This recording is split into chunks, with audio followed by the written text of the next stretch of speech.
आज हम एक ऐसे केस की पड़ताल करेंगे जो बाहर से देखने में ना बिल्कुल सीधा साधा लगता है।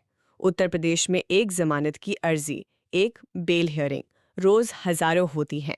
लेकिन ये एक जमानत की अर्जी से शुरू होकर भारत के सबसे जरूरी कानूनों में से एक पॉक्सो एक्ट, मतलब बच्चों को यौन शोषण से बचाने वाले कानून की आत्मा पर एक राष्ट्रीय बहस बन गया। मामला है उत्तर प्रदेश राज्य बनाम अनिरुद्ध और अन्य, जिस पर सुप्रीम कोर्ट ने 9 जनवरी 2026 को अपना फैसला सुनाया।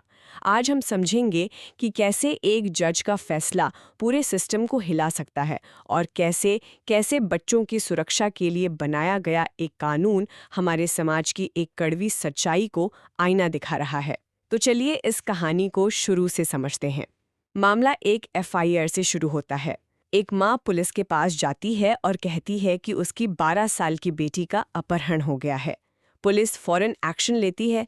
लड़के पर आईपीसी की धारा 363 और 366 मतलब किडनैपिंग के चार्जेस लगाती है, और क्योंकि लड़की नाबालिग है तो साथ में पॉक्सो एक्ट की धारा 7 और 8 भी लगा दी जाती है। यहाँ तक तो सब स्टैंडर्ड प्रोसीजर लगता है ना। बिल्कुल। लेकिन यहीं से केस में जिसे कहते हैं ना पेंच आना शुरू होता है। जैसे ही लड़की मिलती है और पुलिस उससे पूछताछ करती है तो कहानी उलझ जाती है। सबसे बड़ा सवाल वो लड़की की उम्र को लेके खड़ा हो जाता है। उम्र को लेकर हम्म। एफआईआर में तो माँ ने 12 साल बताई थी। हाँ, लेकिन स्कूल के रिकॉर्ड कुछ और कह रहे थे। और तो और लड़की ने खुद पहले पुलिस को धारा 161 के तहत दिए बयान में और फिर मजिस्ट्रेट के सामने धारा 164 के तहत दिए बयान में अपनी उम्र और लड़की के साथ अपने रिश्ते को लेकर अलग-अलग बल्कि एकदम कॉन्ट्रडिक्टरी बातें कहीं। अच्छा, मतलब लड़की के अपने बयानों में ही काफी विरोधाभास था। बहुत ज्यादा। सुप्रीम कोर्ट ने अपने फैसले में इसके लिए वाइड इनकंसिस्टेंसी शब्द का इस्तेमाल किया है, मतलब व्यापक असंगति। और यही इस केस का पहला बड़ा ट्विस्ट था। एक तरफ मां का आरोप, दूसरी तरफ स्कूल के दस्तावेज और तीसरी तरफ लड़की के बदलते हुए बयान। सच क्या है, ये तय करना बहुत मुश्किल हो गया था।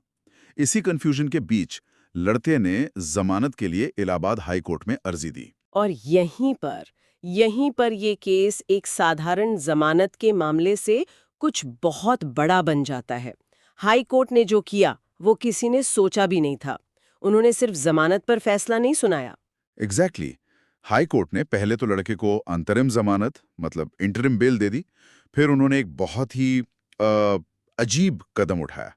उन्होंने जिले के चीफ मेडिकल ऑफिसर को एक मेडिकल बोर्ड बनाने का निर्देश दिया, जिसका काम था लड़की के असली उम्र का पता लगाना। एक मेडिकल बोर्ड जमानत की सुनवाई में? जी हाँ। और फिर जमानत पक्की करते हुए हाई कोर्ट ने कुछ ऐसे निर्देश जारी कर दिए जो सिर्फ इस एक केस के लिए नहीं थे। वो निर्देश पूरे उत्तर प्रदेश में पॉक्सो के हर मामले पर लागू होने थे। एक मिनट, ये तो बहुत बड़ी बात है। एक जमानत की सुनवाई कर रही कोर्ट वो पूरे राज्य के लिए एक नया नियम बना रही है। ये तो कुछ ऐसा हुआ कि ट्रैफिक चालान काटते हुए कोई जज कह दे कि आज से पूरे राज्य में गाड़ियों का रंग लाल होगा। क्या कोर्ट ऐसा कर सकती है? यही यही तो सबसे बड़ा सवाल था जो सुप्रीम कोर्ट के सामने पहुंचा। हाई कोर्ट ने दरअसल 3 बड़े निर्देश दिए थे। पहला, कि अब से पॉक्सो के हर केस में पुलिस को जांच की शुरुआत में ही लड़की की उम्र पता करने के लिए मेडिकल जांच करवानी ही होगी। इसे अनिवार्य मैंडेटरी बना दिया गया है। दूसरा, कि जमानत पर सुनवाई करने वाली अदालतों को इस मेडिकल रिपोर्ट को सबसे ज्यादा अहमियत देनी होगी।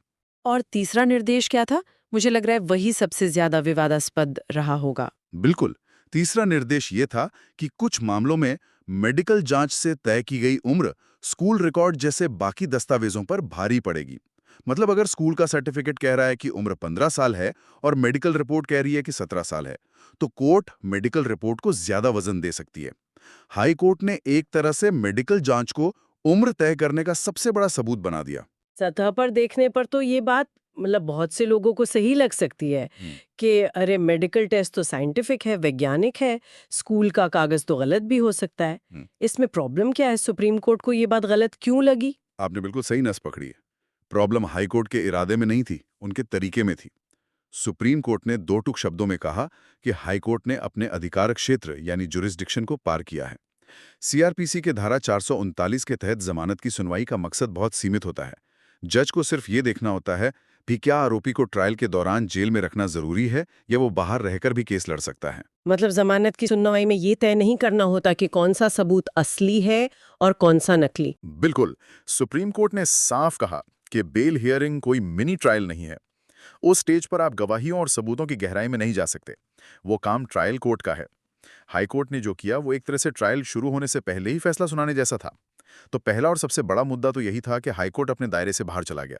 ठीक है, तो एक तो हो गया अधिकार क्षेत्र का उल्लंघन, लेकिन जो उम्र तय करने का तरीका हाईकोर्ट ने बताया उस पर सुप्रीम कोर्ट का क्या कहना था? क्या मेडिकल जांच को पहली प्राथमिकता देना ये कानूनी रूप से गलत है? हाँ, और ये इस केस का सबसे महत्वपूर्ण कानूनी बिंदु है। सुप्रीम कोर्ट ने कहा कि हाईकोर्ट का निर्देश न सिर्फ अधिकार क्षेत्र से बाहर था, बल्कि वो देश के स्थापित कानून के भी सीधे सीधे खिलाफ था। यहाँ पर जुवेनाइल जस्टिस एक्ट 2015 की धारा 94 पिक्चर में आती है। ये धारा पॉक्सो मामलों पर भी लागू होती है और ये साफ साफ बताती है कि किसी नाबालिग की उम्र कैसे तय की जाएगी। और वो तरीका क्या है?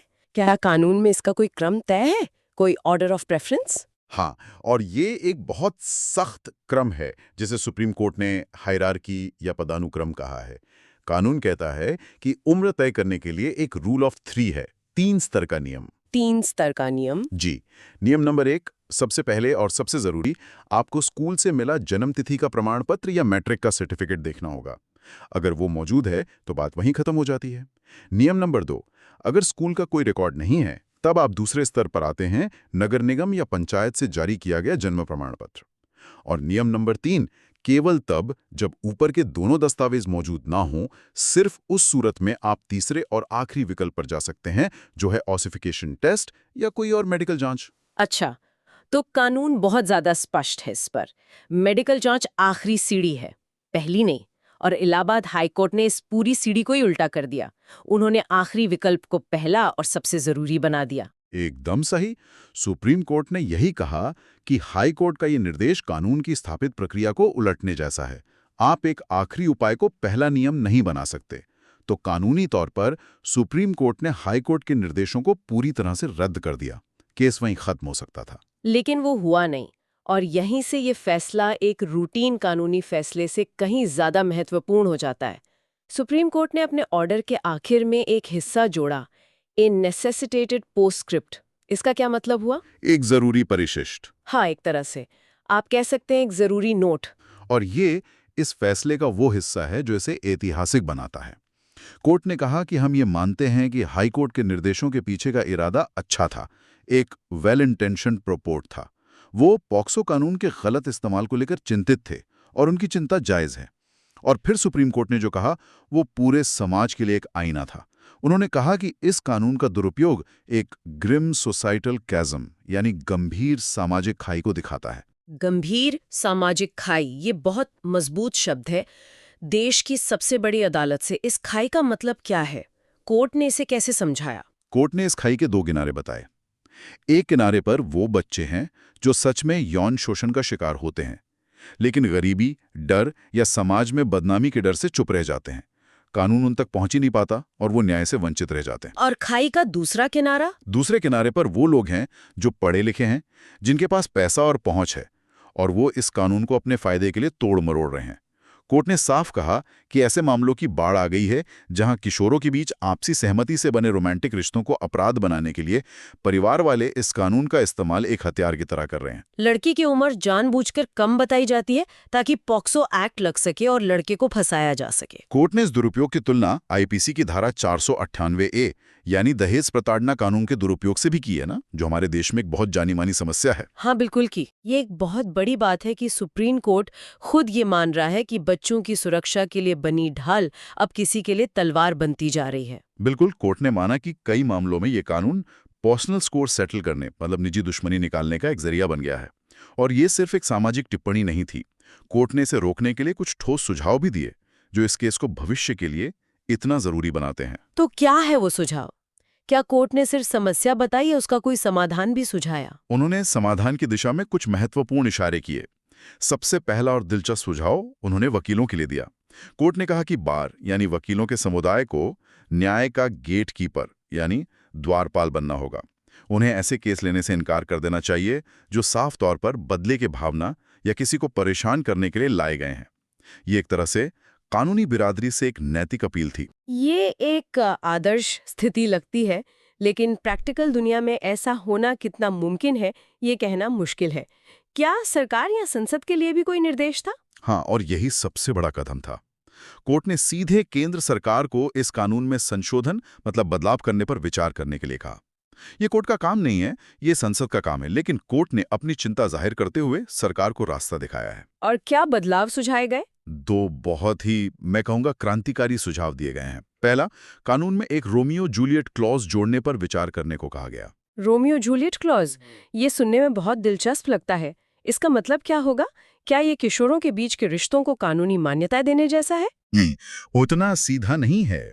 इसका मकसद ये नहीं है कि 18 साल से कम उम्र के यौन संबंधों को पूरी तरह से अपराध मुक्त कर दिया जाए। इसका मतलब ज्यादा न्यूआंस्ड है, ज्यादा बारीक है।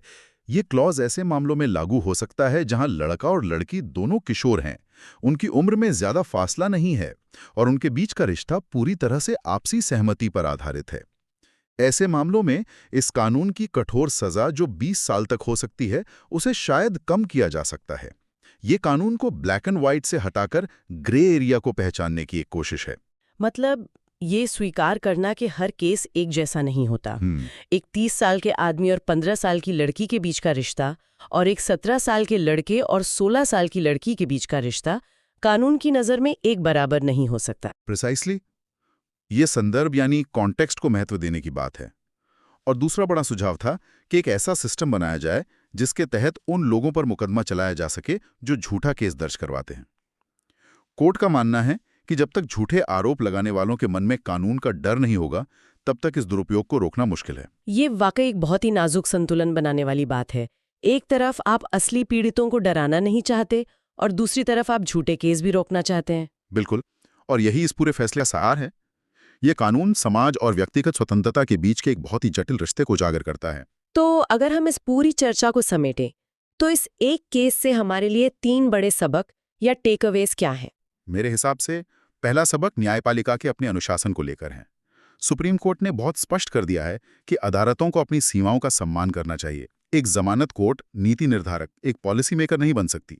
वो काम विधायिका और सरकार का है। Courts must stay in their lane. दूसरा सबक उम्र तय करने के कानूनी नियम को लेकर है, जो बहुत ही साफ है। हाँ, दूसरा बड़ा टेक अवे है वो रूल ऑफ 3, जिसे कोई भी कोर्ट नजरअंदाज नहीं कर सकती। पॉस्को मामलों में उम्र का निर्धारण हमेशा जुवेनाइल जस्टिस एक्ट में दिए गए क्रम के अनुसार ही होगा। स्कूल सर्टिफिकेट पहले, जन्म प्रमाण पत्र दूसरे और मेडिकल जांच सिर्फ और सिर्फ एक आखिरी उपाय के तौर पर।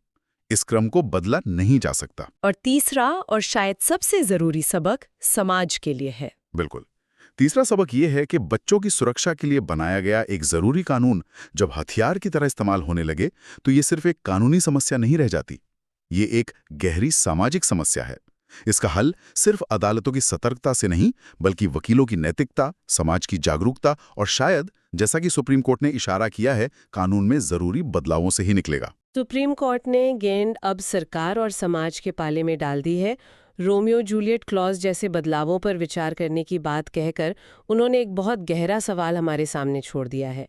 एक समाज जो बच्चों को यौन शोषण से बचाने के लिए पूरी तरह से प्रतिबद्ध है, वो सुरक्षा के इन कड़े उपायों और किशोरों के बीच पनपते रिश्तों की बदलती सच्चाई के बीच संतुलन कैसे बनाएगा, ये सोचना हम सब के लिए ज़रूरी है कि हम ये कैसे सुनिश्चित करें कि सुरक्षा के लिए बनाई गई ढाल किसी के लिए हथियार न बन जाए।